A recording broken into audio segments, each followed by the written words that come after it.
Right, welcome everyone. Good to see you all here this evening. Thank you for taking the time out of a busy day to join us. This is the second in our series of psychiatry events for GPs and other clinicians with an interest, delivered in collaboration with Lincolnshire LMC and LPFT. My name is Ruth Pollock. I'm the project manager at Lincolnshire Training Hub. I think that's it from me. So just say a big thank you to consultant psychiatrist Dr. Rajkumar for presenting this evening, and I'll hand over to you. Hi. Thank you, Ruth. And thank you to Runa for inviting me. So just to introduce myself, I'm Beena. I'm a consultant psychiatrist. I'm also a psychotherapist. I work in Lincolnshire Partnership Foundation Trust. So I've trained in both psychiatry and psychotherapy. And what I want to try and cover is 10 minutes CBT for GPs. This is quite an ambitious talk to give in 1 hour to do a talk on 10 minutes CBT. So I thought I'll just confine myself to 2 topics, depression and anxiety. And so my agenda is to talk about some of the key principles of CBT in depression and anxiety. As we know, depression, and I'm very happy to take any questions and we can have an interaction at the end. So as we know, depression, I think the WHO has predicted by 2030, it's going to be the #1 disorder in the world. And I know my GP colleagues, you guys, see the most number of depression. You'll certainly see more depression than we do as psychiatrists. And unfortunately, that's going to increase. So you're going to see a lot more depression. And anxiety, of course, is the common cold of psychiatry. So we are going to try and look at these 2 disorders and using CBT for these 2 disorders. What this is not is, it's not a workshop. So I'm not going to actually go through the principles, but perhaps give an essence of the principles. And if there is an appetite for a workshop later, I'm happy to organize that. Thank you. So moving on. So what we know that CBT is collaborative at the heart and soul of CBT. It's a collaborative empiricism. So the collaboration we understand, the empiricism, that is actually the soul of CBT and makes it very different to any other talking therapy, because when the patient actually tries a different way of thinking or a different behavior and sees that it's actually working for them, that's when change occurs. So if you think of the original Beckian brand of CBT, which was still till John Teasdale came up and spoke about the ICS model, typically people used to sit together, the client and the therapist, look at lots of thought diaries, lots of vicious circles and work through them. That has changed since the late 90s when John Teasdale came and spoke about the interactive cognitive subscale model.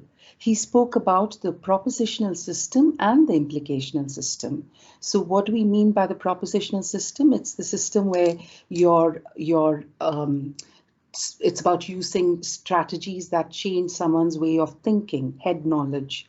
But implicational system is very, very important because it's change one's heart knowledge, emotional response. So if we are to actually make somebody, because sometimes we know something's not bad, something's not good for us in our head, but we need to bring about that change emotionally in one's heart. And for that, we need to engage the implicational system, which is the emotional system. So what are some of the strategies we use in the propositional system? It's strategies like thought diaries, Socratic dialogue, looking at vicious circles, all of that. It's still important. Implicational system, it's predominantly looking at things like imagery work, meditations, body work, metaphors, stories, poetry. So there's so much of, it's such an exciting world in CBT that you can be so creative and you can, depending upon what works for the patient, you can use a whole wide range of implicational system. But the significant principle is we shouldn't use these strategies in a scattergun model.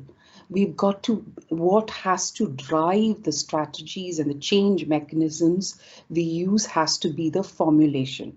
So, of course, in my work as a therapist or, in psychiatry, we have a lot more time. So we make quite elaborate formulations that look at someone's past, someone's precipitating factors, what's keeping the problem going. We make elaborate formulations. Because you don't have the luxury of time, I'm going to suggest some generic formulations, generic targets for depression and for anxiety. And if you find that the patient has this, then perhaps tailor your strategy and your technique for the formulation. Therapeutic relationship continues to be a very, very important in change. The most important therapeutic strategy, the therapeutic, what a patient looks for in us to actually bring about change in CBT is validation. Systematic reviews show that validation is key in CBT. So the patient has to feel that this doctor actually gets me. So that's very, very key. So if we look at depression, what are our principal 4 targets that we are looking at? This is what I can give you absolute guarantee. You'll never find a patient who doesn't have 1 or at least 4, 1 to 4 of these 4 targets. So it makes sense to understand these 4 targets and to tailor your intervention for these. So what are the 4 targets? 1 is exhaustion and isolation. 2nd is critical thinking. 3rd is rumination. And 4th is shame. So let's look at each of them one by one. So exhaustion and isolation. So Professor Marie Asberg of Stockholm, she spoke about the exhaustion funnel. So if we typically think about what contributes to our sense of well-being, yes, it's work, it's all our chores, but it's also our sense of being able to have playfulness in our lives, being able to do nourishing activities, have hobbies, have leisure, all of those. Now, what happens with depression? Because of the critical thinking, they have this sense of I'm worthless. And therefore, what do? They stop doing things that are nourishing. So they stop they feel that perhaps people don't want to see me. Perhaps I don't deserve to be, I'm feeling so low and so I don't have energy. Perhaps I shouldn't go for a walk. Perhaps I shouldn't go for the movie. So what gets cut out? All the nourishing activities. And with the limited energy they have, they just try to get on with work. And if we spend our life just trying to meet the demands of work and trying to meet the expectations of those about us, then what happens? Of course, we are going to feel exhausted. And of course, we are going to have no energy. And this is especially so in depression. So this is the first thing that we want to target. And what is the intervention of choice? Behavioral activation. Behavioral activation is such a simple strategy. It's not sexy at all. It's been around for ages. But if a well done behavioral activation is so effective, and there is nothing that has the effect of behavioral activation. No psychological intervention has the same impact of behavioral activation in depression. So what do we mean by behavioral activation?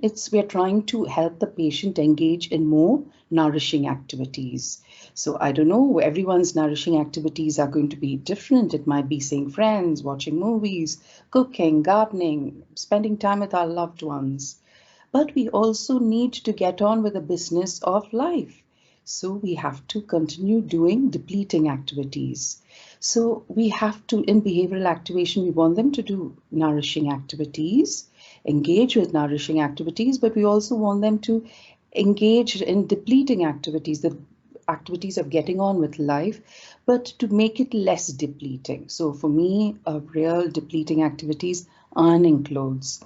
So perhaps to link it with something like, I don't know, listening to music or burning incense, candle, etc. So the association is with something quite pleasant.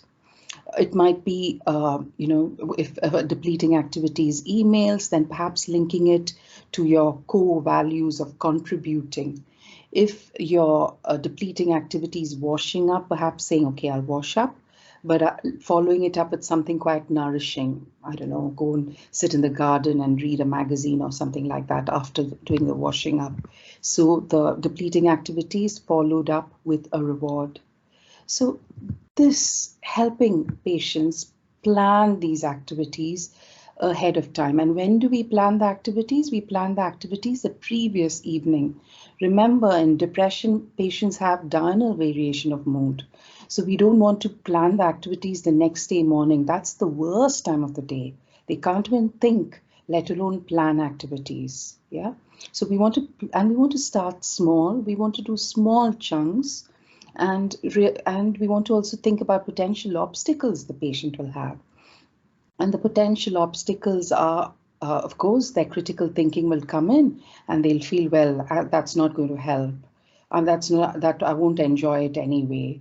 Or I won't be in contact with that friend. The friend may not want to see me, and so on. So challenging those critical thoughts, it becomes important. And then at the end of the day, when they've done the activity, to review it.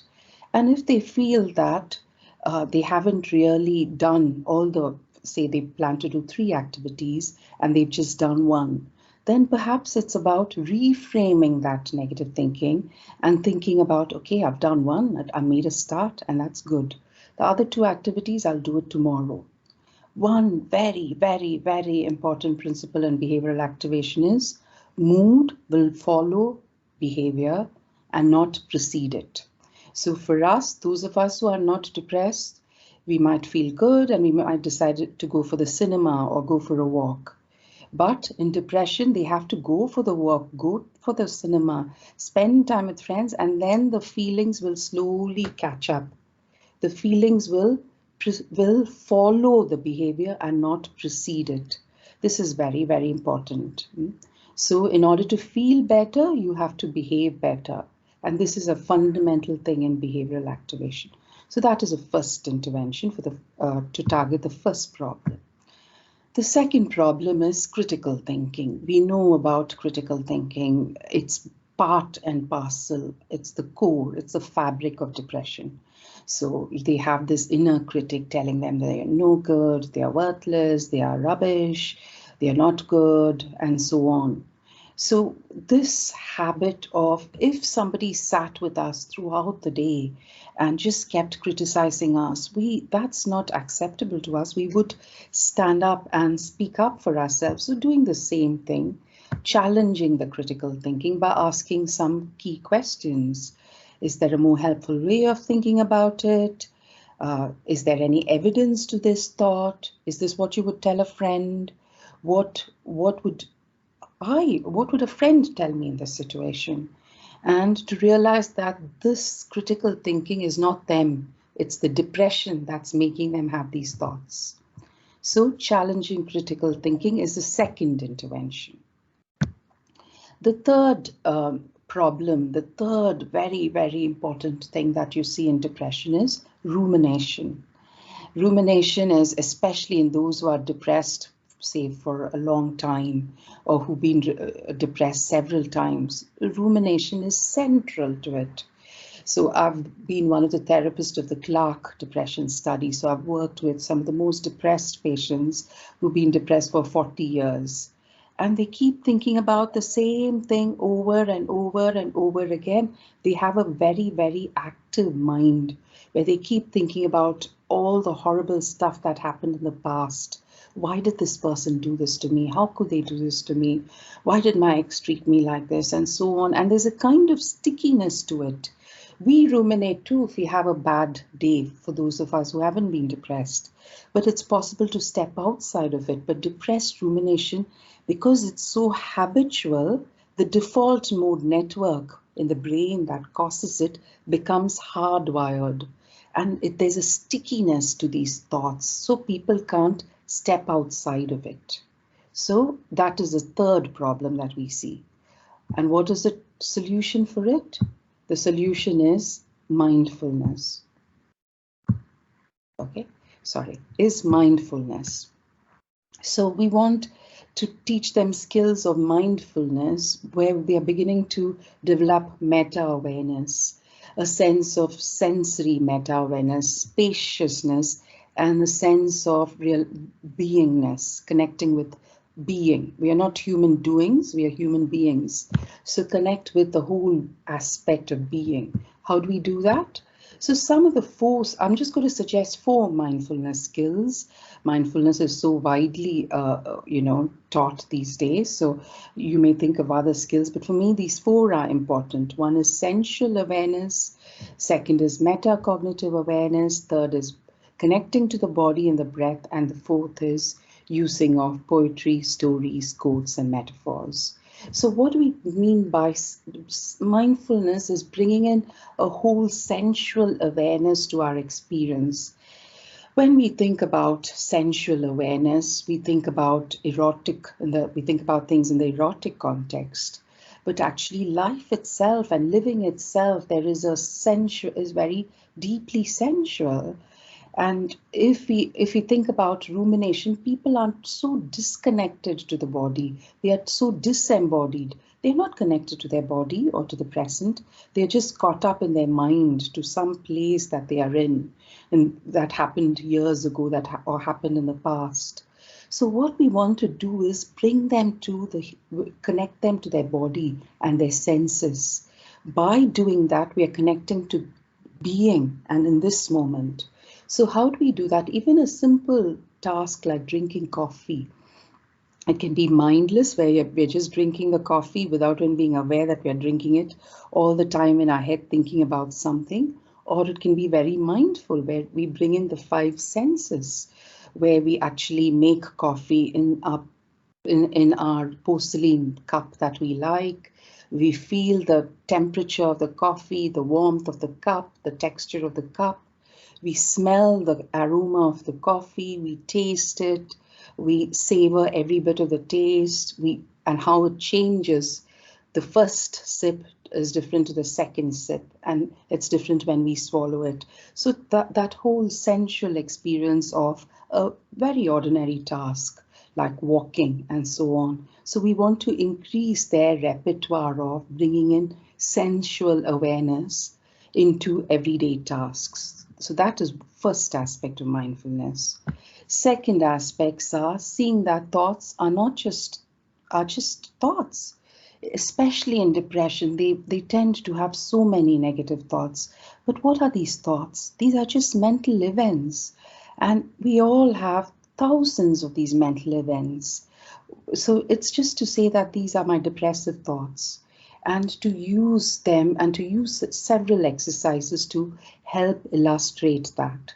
So it might be that you ask them to examine their thoughts, to sit back, observe their thoughts from a different place, and observe the thoughts like as if some thoughts are dark and huge, like the big dark sky, the cloud that just passes through. Some might be smaller and dark. So just observing them like clouds in the sky, some dark and huge, some smaller and dark. Yeah, but they're just like clouds in the sky. They will pass. And what is more permanent is the sky beneath, the consciousness, the awareness that beneath that doesn't change. The clouds are just transitional. They will change, and they are not the absolute truth. So, and there are different exercises. The cloud exercise is something I like. The mountain exercise, to say that you are more deep rooted and you're conscious and you're more deep rooted. It may rain, it may be sunny, it may be cloudy, it may snow, but the mountain stands firm. So using them as metaphors to say that this too will pass. Yeah. So different metaphors to illustrate mindfulness and to illustrate that meta-awareness aspect of mindfulness, that thoughts are just thoughts. They are not the absolute truth. It's just a mental event. And then the third is to use the breath as an anchor. If we notice, people with depression tend to have impaired concentration. They just can't focus on anything. They're here, there, and everywhere. So helping them use the breath, to focus in on the breath, helps them anchor to this moment and keeps them anchored, more grounded. And that enables them to then look at things from a place of spaciousness. Using poetry, metaphors, quotes. I love this. This is the prayer of serenity that I love. I use a lot of Rumi poetry in my work. So that's another way. Yeah. So the way to deal with patients who ruminate is, there isn't anything else that I think that's found to be as effective as mindfulness skills. Yeah, that is the way to step outside of the ruminative mode of mind. The fourth thing, and this is, I think, very, very important, is shame. Shame is such a fuel for depression. And Paul Gilbert's work has shown us, I think, my understanding of shame before I worked with depressed patients and after I worked is very different. Shame is the feeling that others don't think well of me. And internal shame is that actually I am inferior to others. So if you think about Paul Gilbert's model, he talks about these three aspects of the way in which we process emotions.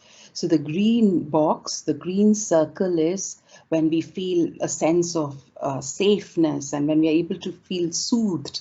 We are playful and the emotion, we find it easy to connect, we have banter, and this is driven by oxytocin. Yeah.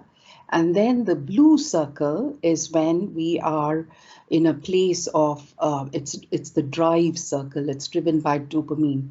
This is the circle where you want to perhaps become a partner or buy the car, buy the house. It's about competing, it's about showing the world, this is who I am. And the third circle is the circle of threat. And this is where shame originates. And this is where a lot of our depressed patients are sadly in. This is a place where they experience life as a threat. They experience high levels of stress, and this is driven by cortisol. Yeah. So in therapy these days, we don't try to dismantle shame. We spend all our energy in constructing an antidote to shame, which is self-compassion. As GPs, you're going to see a lot of mental health problem, and I would recommend that you really because one of the core life skills for well-being for all of us, and well, we all have a shared humanity with our patients, is self-compassion. So to build those skills of self-compassion and to be able to teach those skills of self-compassion for our patients is huge, and it's very transdiagnostic. So if shame is directly proportionate to depression and mental health problems, and self-compassion is indirectly proportional to well-being and resilience to mental health problems, the best skill, the best thing you can invest in for your mental health is self-compassion. So what are some of the skills of self-compassion? Self-compassion is when that inner critic is challenged with the most self-compassionate self, a self-compassionate voice, a self-compassionate language. So this self-compassionate language, it's not a critical language, the self-critic is very, very black and white, whereas the self-compassionate self is very gray. It has flexibility, it's very kind, and it's very, very wise and responsible. So I'm just thinking about a common problem that a lot of people might have, certainly I have. You might have realized that you've broken your diet for the 20th time for the week, and you might be thinking, gosh, what is this? I can't even keep to a diet. I have no self-control, have no discipline. What's wrong with me? Yeah. That's the self-critic speaking, and the self-critic is just going to make us feel worse and make us want to comfort eat more. But if we bring in the self-compassionate self, the self-compassionate self is not going to say, okay, fine, you've had a bad week, go and have 20 more donuts. No, the self-compassionate voice is going to say, okay, fine, you've needed that comfort, you've had a difficult week, perhaps you haven't been able to keep your diet. Okay, that's fine. What are we going to learn from it? What are we going to do next? Okay, let's try and engage with more wholesome eating and a more healthy way of being. So that's the self-compassionate voice. In people who really have a huge self-critical self, it might be important to foster a self-compassionate journal, write self-compassionate letters to themselves to start with, just to get the hang of a self-compassionate self. The three components of self-compassion are self-kindness, not being judgmental and giving ourselves a hard time. Second is a sense of common humanity. So our patients, it's not us and them. We have a shared humanity and a shared vulnerability. So, so that sense of, and especially when people are suffering and are unhappy, they always feel very isolated and they feel alone and they feel this is just happening to me. So connecting with that shared humanity actually fosters self-compassion to know that suffering is universal and this is a part of our shared humanity. And the third is mindfulness. So inbuilt within self-compassion is mindfulness. These are the three components. So the self-compassionate touch, this might feel a bit touchy-feely for some folks. Certainly for us as doctors, we don't think about these things and these might feel touchy-feely, but NEF et al. Have done lots of research that shows that there is a language for self-compassion and there's a gesture for self-compassion. The self-compassionate gesture is to cross your hands and to touch your chest. Yeah. And remember the three steps, the three components of self-compassion. So it's to say, okay, if you find yourself struggling, first is to develop that awareness. Okay, now there is suffering. And then the second step might be to say, okay, okay, that what is it that I need for myself at this point of time? Maybe I need to feel safe. So may I feel safe? May I feel loved? May I feel connected? I don't know, whatever it is that you're needing, connecting to that. So the first step is to, go to the gesture, connect with yourself, close your eyes to be more in touch with the inner self, use the self-compassionate gesture, and then say whatever it is that you're needing at that time. And so those are the three steps. I repeat the three steps. One is mindfulness, connecting to your suffering. Second is the gesture and saying what it is that you need. And the third step is to say, this is, I am suffering. There is suffering at this point. And that suffering is a part of, it too will pass. It's a part of being human. So you're connecting with your shared humanity. Yeah. So this might be something that you might want to try, make it experiential, and then try it with your patients. So self-compassionate touch, self-compassionate needs, and then connecting with shared humanity. So self-compassion is very, very important. So depression in a nutshell, the four components, the four common formulations are exhaustion and isolation, in which case the intervention of choice is behavioral activation, especially if it's simple, but it's not a simplistic intervention. Very important. It has the best evidence base, as I said. Critical thinking, challenge the critical thinking with thought diaries, with asking important key questions to challenge the inner critic. If the person is predominantly ruminating, you want to teach them mindfulness skills. And the fourth is, if shame is a big factor, then you want to build a sense of self-compassion. If shame is a big factor, the antidote is self-compassion. Yeah. So these are the treatments for depression in a nutshell. Anxiety disorders. Anxiety disorder is such a big topic, and it's a topic that I love going into in detail, and I love teaching anxiety disorders.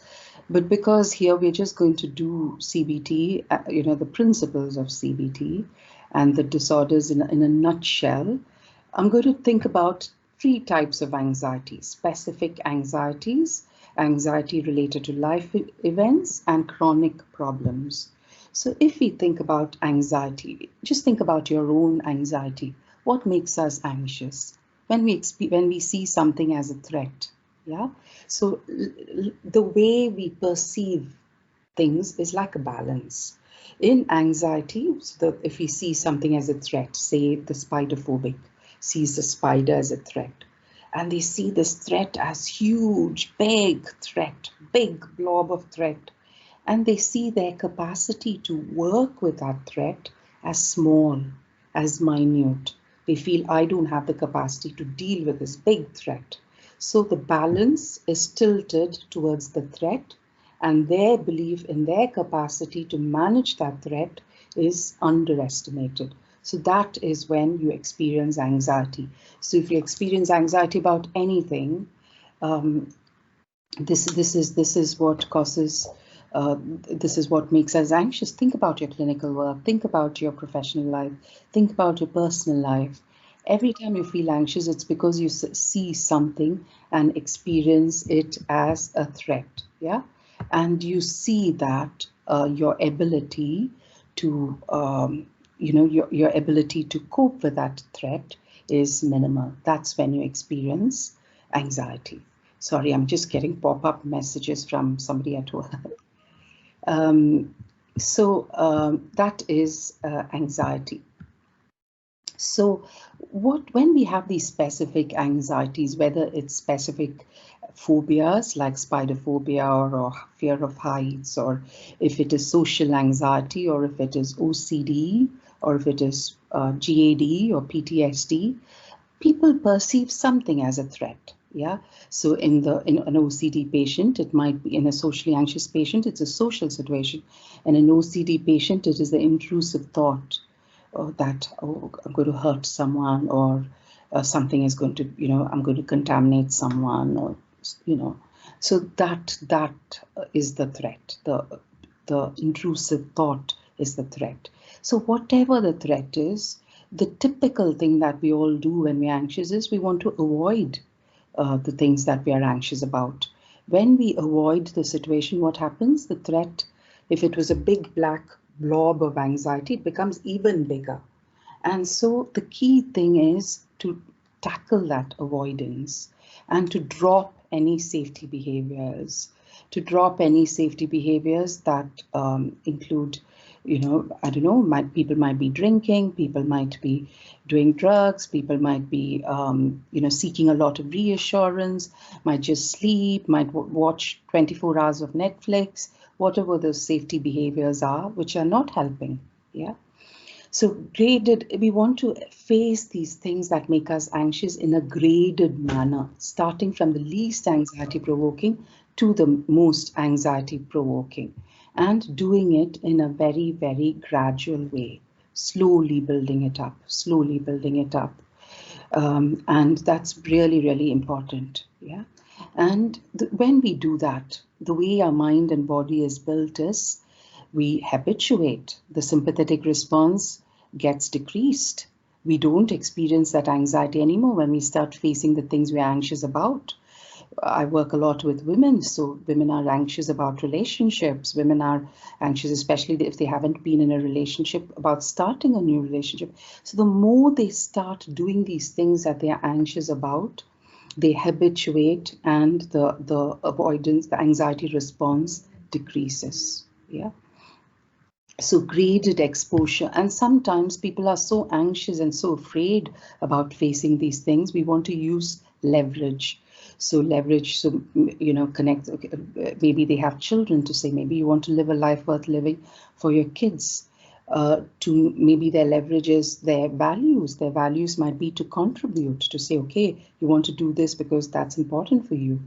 therefore, to use leverage to slowly start, helping them face their anxiety, what's making them anxious, and to start from the least anxiety provoking and gradually build it up. So that's important. And then also an important component of this, remember the balance, it's also to slowly start building up their own perception of their ability. To say, I can't face it, this is too big for me, I can face it, I can do it.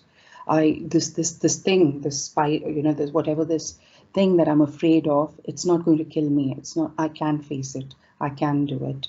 So that when they start facing it, and when they start challenging these assumptions, then the anxiety gradually diminishes.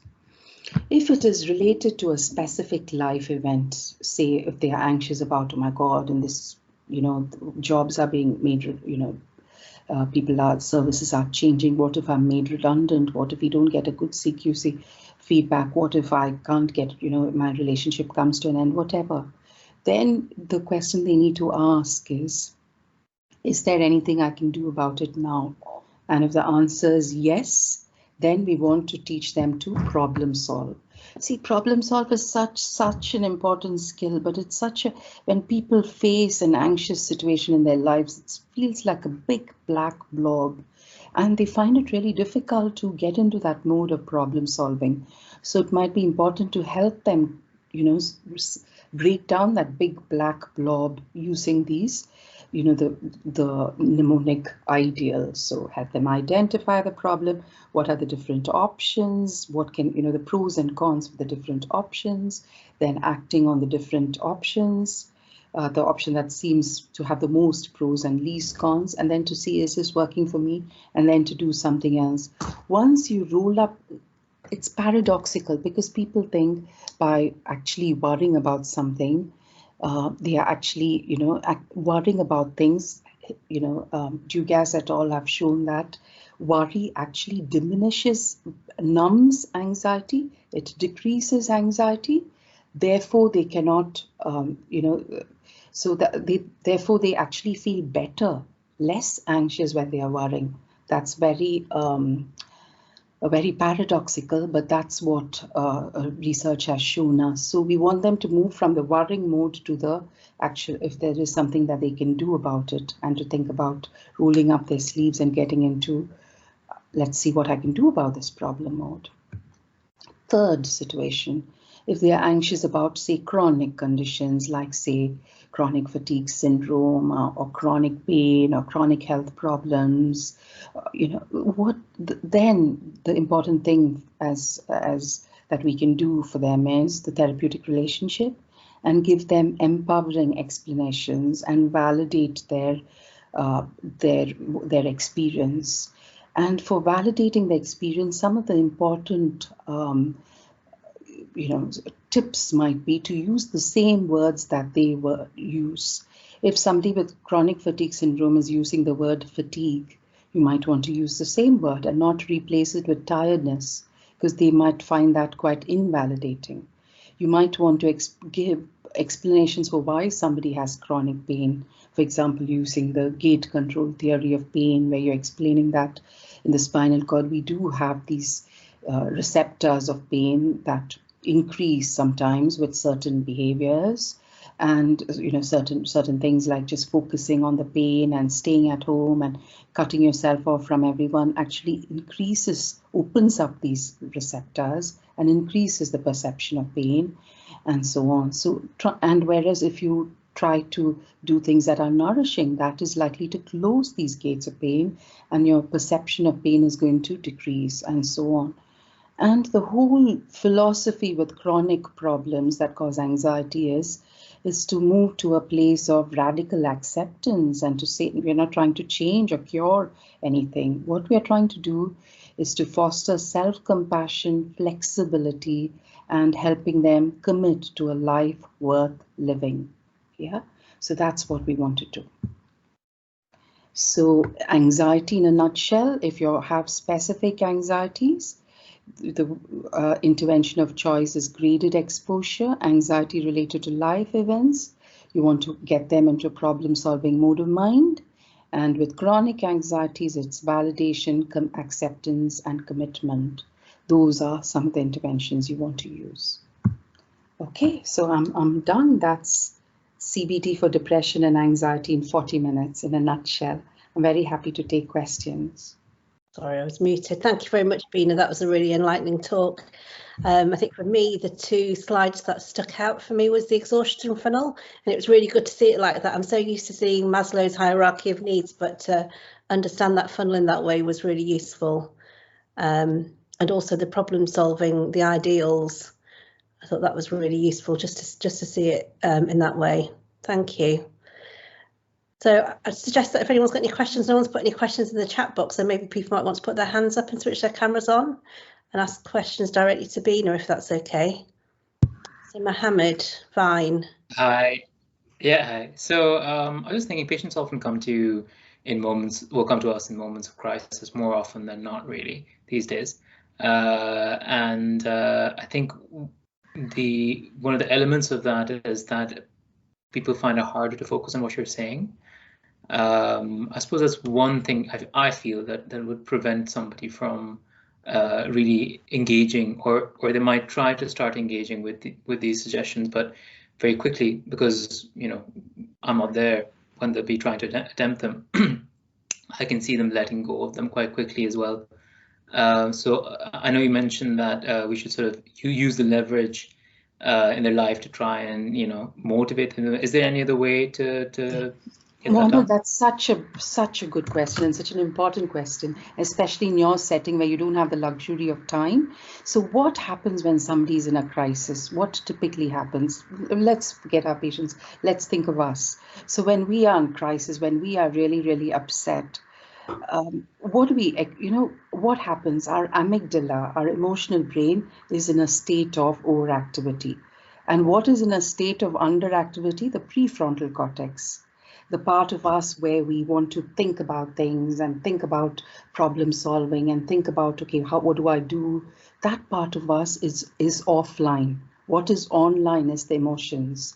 So I don't know if you've had this, but certainly when you are distressed, when I'm distressed, and if somebody comes and starts telling me what you ought to do, Beena, is I really get quite cross, because what I want at that time, because my amygdala is in a state of hyperarousal, my emotional distress is so high, what you want is somebody who gets you validation. I'm going back to validation. Somebody who says, oh my God, you're upset. Oh, she made you upset. Oh, she shouldn't have said that. That's really not right. And oh, that sounds horrible. And it's affected you in this way. So when you are doing that, what happens? The amygdala hyperarousal decreases. You calm down. And what comes online? The prefrontal cortex comes online. And then you can think about, so now your distress is not very high, you've calmed down, you've been able to, that validation, going back to that 3 circles that I drew, when somebody's in that crisis, they're in the red circle. That, I don't know if you remember that model? Yeah. So in that circle, that shame, that hyperarousal threat model, you're experiencing something as a threat. So that model is not the time to suggest interventions. The first step is that you want to decrease the hyperarousal. So you want to validate, you want to listen, you want to say, I get you, and what you're going through is horrible. Once they get that, the hyperarousal decreases, the amygdala settles, and the prefrontal cortex comes online, and then you can actually get into a mode of thinking about options and all the logical stuff. Yeah, I think at the other end, one of the luxuries we have is that we can call people back quite quickly. So would you say, let's say a certain day we've only really managed to do the validation part? I think it's quite feasible maybe to say, okay, we're just going to talk about this today. We're not going to talk about what we can do to make this better. Maybe talk about that tomorrow. Absolutely, absolutely. If they feel that this doctor has got, has got me, and if you say, okay, because of time, and you explain a valid explanation, that's absolutely spot on thing to do. Thank you. Thanks, Mohammed. Thanks, Beena. Any other questions from anybody? If no one else has any, I might ask another. Go on, Mohammed, that's fine. Sorry, just a similar theme. So it doesn't happen very often, but sometimes you meet people who are actually having a panic attack. Anything useful you could do with people, or I could say to people, that kind of situation? So panic attacks, you know, it's always associated with catastrophic misinterpretation, right? So they have these sympathetic symptoms, so psychoeducation around that is a first step, because that gives them an understanding, and it done in a non-blame way, non-stigmatizing way is the first step. So helping them see why they have this fight and flight response and why it's going off for them in a false alarm, you know, and helping them see that it's such a normal part. We all experience it, except because of their life experience, because of whatever has happened, they're experiencing it like a false alarm. So start with the psychoeducation is very, very important around panic attacks. And I think the key thing is, as I said, graded exposure and challenging these catastrophic misinterpretations. So I don't know, you know, depends on what symptoms the patient has. So if somebody has predominantly chest tightness and they feel that I'm going to get a heart attack, they're more likely to go to the A&E and get lots of ECGs or come to you and seek a lot of reassurance. So in that case, it's actually helping them drop that behavior of coming and seeking and getting ECGs. And when they come to you, perhaps, you know, trying to challenge that thought that they are going to collapse and they're going to die. So that's the, you know, challenging catastrophic misinterpretation, gradually helping them make small steps in facing all the situations that they've been avoiding because of the panic attacks is the treatment of choice. Yeah, but perhaps in the GP surgery, you might want to start the psychoeducation bit as first in terms of priority. Second is the graded exposure, helping them to, you know, and then if you really know the patient, and then the challenging the catastrophic misinterpretation and discouraging the safety behaviors like repeatedly going to the doctor, repeatedly seeking reassurance. Explaining how that is actually, it makes them feel better in the short term, but how it's actually keeping the problem going. Can they avoid that? You know, so that's important. Thank you, Mohammed. Thanks, Beena. I've got a question in the chat from Liliana asking how you'd work with a young mother with agoraphobia who's not willing to get out of the house. See, agoraphobia there's lots of evidence to say agoraphobia has a strong history of life events, especially trauma and abuse. So that's why they have agoraphobia. That's why they want to stay in that place of safety. Yeah. Again, I don't know, with agoraphobia, I always like to have co-therapists. So, because, well, we don't have the time, even as a therapist, I don't have the time to you know, go to the patient's home and actually work with them in a graded manner to take them out of their house in a step-by-step way, make a list. That is the only way, graded exposure. And because we can't do that, I get somebody from the family to work as a co-therapist, a trusted friend or a mother or someone, a grandmother, someone who could perhaps be a co-therapist to help the patient take those small steps to leave the house. And again, using as a leverage, if she's a young mother, and if for her, she really loves her kids, then, you know, she wants to actually be able to have a life worth living as a mother for her child. So perhaps seeing if it's possible to tap into that as a leverage without fostering guilt, without saying, you know, to do it with some sensitivity. Okay, and from a practical point of view, we're seeing patients now online, we're doing video calls and things like that. So someone like her, we might speak to her from her home. Would you do a similar thing? Absolutely. Yeah. Absolutely. So, yeah, but you need a co-therapist who's going to be able to, whom you can trust. Yeah. Because there is always a history of trauma. Many a times there's a history of trauma and abuse in the background of someone with agoraphobia. Yeah, thank you. So Ewan's got a hand up. I wonder if Ewan wants to unmute and ask a question.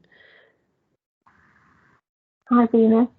I've listened to a few research done by Brené Brown about shame, and you mentioned about describing the thoughts as if, and I tend to use it in my patient, I just want to know your thoughts about it, in terms of, when you mentioned about observing thoughts in different phases and seeing them come and go. So if you mentioned, like, imagine yourself feet-rooted in the sand and thoughts come and go in waves, but you're not at least on the wave, so you are not being affected by the wave. You are grounded, but you're able to see them come and go.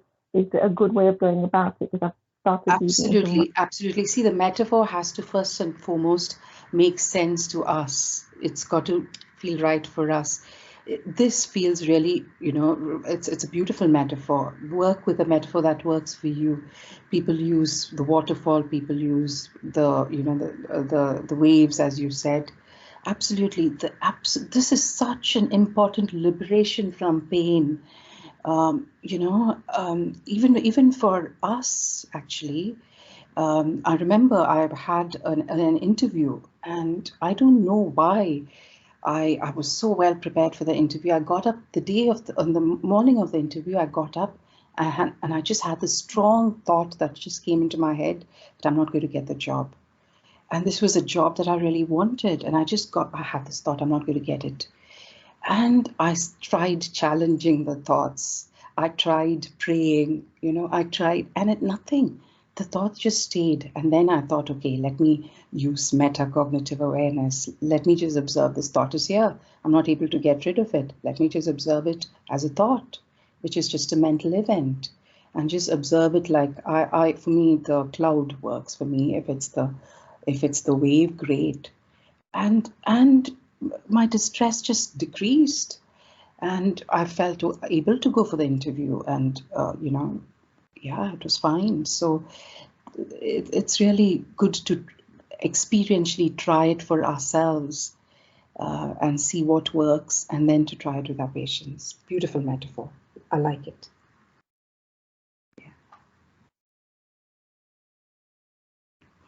Do you have any books to recommend? Because I'm looking at a few, but I was wondering whether from your behalf, I'm looking at Deepak Chopra's book and Brené Brown about shame. Is there any that you find really interesting that's relatable to yourself? I find Deepak Chopra too complex. I love, if for patients, the book that I recommend is Mark Williams's book, because he was the founder of MBCT. And what is his book? I have it here. Just one second. The Mindful Way Through Depression. Yeah, this one. The Mindful Way Through Depression. I don't know if you can see it. The Mindful Way Through Depression. It's by Mark Williams, John Teasdale, John Kabat-Zinn. I think they express that mindfulness the best from a service user perspective. If it is a book that we want to build, then I like this guy. What's his name? Eckhart Tolle. I love his work for us. If you're not suffering from depression and you're just wanting to think about life and develop a more, a higher sense of a higher, a better version of, experiencing life and problems, then Eckhart Tolle is really, really useful. He explains things in a very accessible way. Thanks, Beena. I'm just going to move on now. So I've got a couple of other questions. So Mohammed Ahmed is asking, how strong is the evidence to say that life events are the cause of certain mental health conditions? See, if you take the first time somebody becomes depressed, the first time there's good evidence base to back this. there's always a life event. There's, there is a life event. It might be maybe somebody develops depression for the first time after they've been made redundant, or a divorce, or some sort of a relationship difficulties the second time. But after 3 times, when people have recurrent mental health problems, recurrent depression more than 3 times, and similarly, if they have long-standing depression or anxiety for prolonged periods of time, what happens? It is not related to life event. It is not related to life event at all. So if you go to your patients who've been depressed for a long period of time and they've had a period of remission, and then you ask them, and they become depressed, you ask them, why did you become depressed? They'll tell you, I don't know. So it is not, it's not related to life events after a certain point. And why is that? It's because the triggers, their default mode network, which involves the prefrontal cortex, the temporal lobes, the parietal lobes, which we all have, the part of us where we think about who we are, that becomes hardened. They become hardwired. And because they become hardwired, the patterns in the brain are habitual. So even a small, maybe, I was working with a depressed patient. She was a GP trainee actually, and she was doing pediatric rotation. She was not depressed at all. She started doing pediatrics. And what happened? The trainee who left before her, everybody kept saying, oh, she's so good, she's so good, she's so good. Even after that trainee left, and she was replacing that trainee. So she went from her Beck's depression inventory of not at all being depressed to suddenly being severely depressed.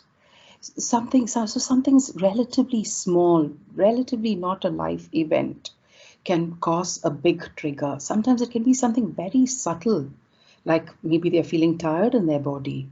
Maybe somebody's not smiling at them. That's something very small, can be a big trigger. It is not related to life event after a certain point of time. Thanks, Beena. That's really helpful and hopefully answered Mohammed's question. I'm going to move on. Necker is asking if online self-help is useful whilst waiting for counselling or steps to change. Absolutely. And my preferred choice is Living Life to the Full. The founder is a very, very good, he's a really good therapist, a good psychiatrist. So Living Life to the Full is my preferred choice. Absolutely. What's that? Is that an online program? Yes. Online program, online access, self-help CBT. And is that something that's useful for all sort of ages and backgrounds? All ages, all backgrounds, for anxiety and for depression. Okay, it's really useful to know. Thank you. Angela is asking, how severe does a case of depression or anxiety have to be to get CPN support? In Lincolnshire. Oh, Angela, that's a very, very, very difficult question, Angela, because getting CPNs is like getting water out of stone these days. It is really difficult. I think the risk they have to have recurrent depression, high risk depression, frequent admissions for them to actually qualify for, and frequent admissions in acute hospitals for them to qualify for CPNs. I used to work on the acute female ward on PHC, and it was a battle. So the 2 points that help with that battle is this patient is high risk, try to do this, try to do that. When they came, they were so poorly. This is their 3rd, 4th episode of depression. So the severity and the risk are what help with that. Thanks, Beena. Thank you. I can see that Mohammed Ryan's got his hand up. I'm not sure if he's got another question or whether it's hand up from before, but feel free to ask another question if it is. No, sorry, it was from before. Legacy hand, okay. Another question for you from the other Mohammed. There are lots of trainees who hear that the previous trainee was really good. Why did the trainee that you looked after get depression? She had recurrent depression. This is the point I was making. See, she had recurrent depression. So for her, she was depressed before medical school, during medical school, after medical school. So when people have recurrent depression, the threshold, so as you said, what makes somebody depressed for the first time is a significant life event. if you're listening to it, you'll feel, oh yeah, I can see why you're depressed. After 3 times, when somebody has recurrent depression, it can be very small. I was working with I was doing mindfulness-based cognitive therapy with a lady in Nottinghamshire, and she was not depressed at all. So she was so well, and she was working in a garden, and she became depressed suddenly. Mohammed, I'm going to ask you, what do you think was potentially her trigger? She was not depressed at all. It was a nice sunny day in summer, and she was gardening. What do you think would have made her depressed? Any guesses? I don't know if it's possible. It started raining. What made her depressed was she started feeling tired. What is tiredness a symptom of? Depression. So because of that habitual, we call this a differential activation. So the trigger is not just external, in her case, internal. So just feeling that tiredness, which for her is always associated with depression, she then started feeling low. And then she started having this thought that I'm not doing a good job. And then she started feeling depressed. And then she realized what was happening, and because of mindfulness. And then she said, okay, actually, I'm not going to work in my garden now. Normally, she's somebody who would try to work harder. But she said, I'm going to go sit inside my lounge, chill out, and have chilled beer. So that, that awareness helped her make it a different choice and therefore have a different outcome. Thanks. That's really interesting. I think we've answered all the questions. There's been a little bit of chat going on in the chat box, but I think we've answered all the questions. Does anyone else have any other questions for Beena? So Beena, you're so pleasant, and thank you for the lovely session. I have to say, Beena. Oh, thank you. Lovely, pleasant audience. I think very, very highly of my GP colleagues. I couldn't do what you're doing. I think you're a rock stars. Thank you so much. Anything else? No, I was just going to say, just listening to your voice calms me down, to be honest. It's a nice thing to listen to in the evening. Thank you so much. Thank you so much for your time. This is the third in our series of events with our consultant psychiatry colleagues, and following the feedback we've had from the last 2, we've got 3 more sessions in mind. So we'll be having someone, hopefully Dr. Joel, will be coming to talk to us about adult ADHD. Beena, you're going to come back and talk to us about borderline personality disorder, and then also we'll hopefully have a talk on autistic spectrum disorders in adults. So they will be the next 3 events with one of our LPFT colleagues with the Lincolnshire Training Hub and the LMC, and we'll be sending out dates for them shortly. Thank you so much. Thank you so much. Thank you very much, Beena. We'll be sending out some feedback forms. In fact, the feedback is here in the chat, so if you can click on that link and complete your feedback, that's really helpful for planning future sessions, and we'll be sharing the slides and also the recording in the next few days. Thank you.